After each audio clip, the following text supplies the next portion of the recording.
2G spectrum घोटाला हुआ, किसका नाम आया?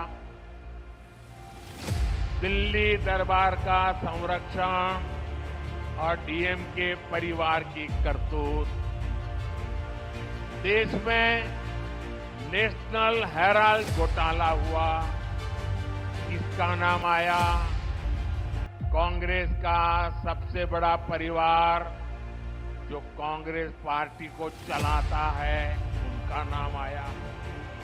देश में बोफोर्स स्कैम भी हुआ था, इसका नाम आया था इसी परिवार का। बिहार में इतना बड़ा चारा घोटाला हुआ, कौन अपराधी साबित हुआ? बिहार में नौकरी के बदले जमीन घोटाला हुआ, इसका नाम आया आरजेडी चलाने वाले उसी परिवार के लोगों का। इसी परिवारवादी भ्रष्टाचार का शिकार हमारा तेलंगाना भी हुआ है।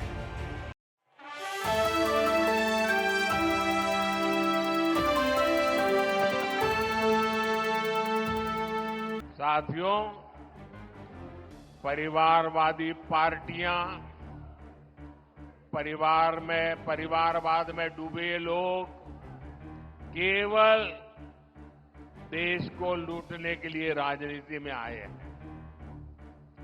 ये लोग कभी देश का किसी राज्य का भला नहीं कर सकते। आप परिवारवादियों का पूरा इतिहास उठाकर देख लीजिए।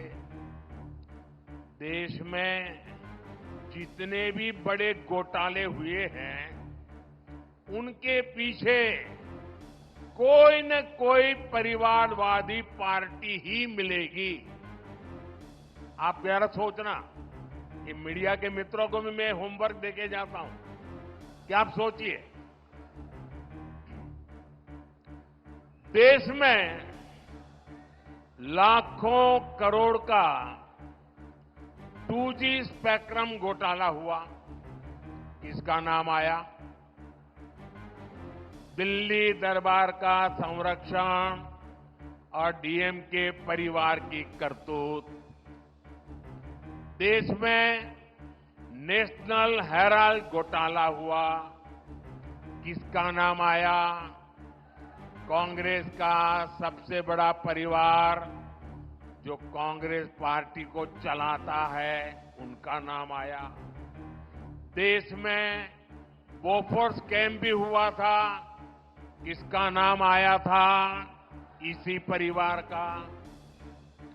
बिहार में इतना बड़ा चारा घोटाला हुआ, कौन अपराधी साबित हुआ? बिहार में नौकरी के बदले जमीन घोटाला हुआ, किसका नाम आया? आरजेडी चलाने वाले उसी परिवार के लोगों का। इसी परिवारवादी भ्रष्टाचार का शिकार हमारा तेलंगाना भी हुआ है। परिवारवादी बीआरएस ने प्रदेश में कालेश्वरम घोटाला किया है, दिल्ली में हुए लीकर स्कैम में भी कट कमीशन खा लिया।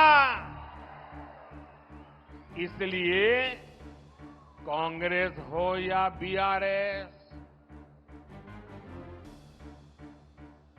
इनसे जितना बचेंगे, उनको जितना दूर रखेंगे, वही इसकी दवाई है।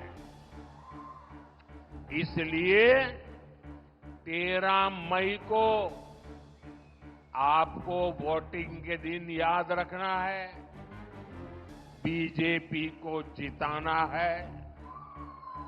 बीजेपी को बीजेपी को बीजेपी को बीजेपी को आप तेलंगाना में बीजेपी को जितनी ज्यादा सीटें देंगे, उतनी ही मेरी ऊर्जा बढ़ेगी। और ये जो शक्ति स्वरूपा का विनाश करने के लिए निकले हैं ना, उनकी रक्षा करने के लिए मुझे ताकत चाहिए। अब मैं विकसित भारत के लिए और ज्यादा परिश्रम करूंगा। आपको भरोसा है ना? मैं परिश्रम करूंगा, इस बात में भरोसा है ना? क्या कभी मैंने मेहनत करने में कमी रखी है क्या? खुद को खपाऊंगा और कुर्सी की परवाह किए बिना आपकी भलाई के लिए जो जरूरी है वो निर्णय करूंगा।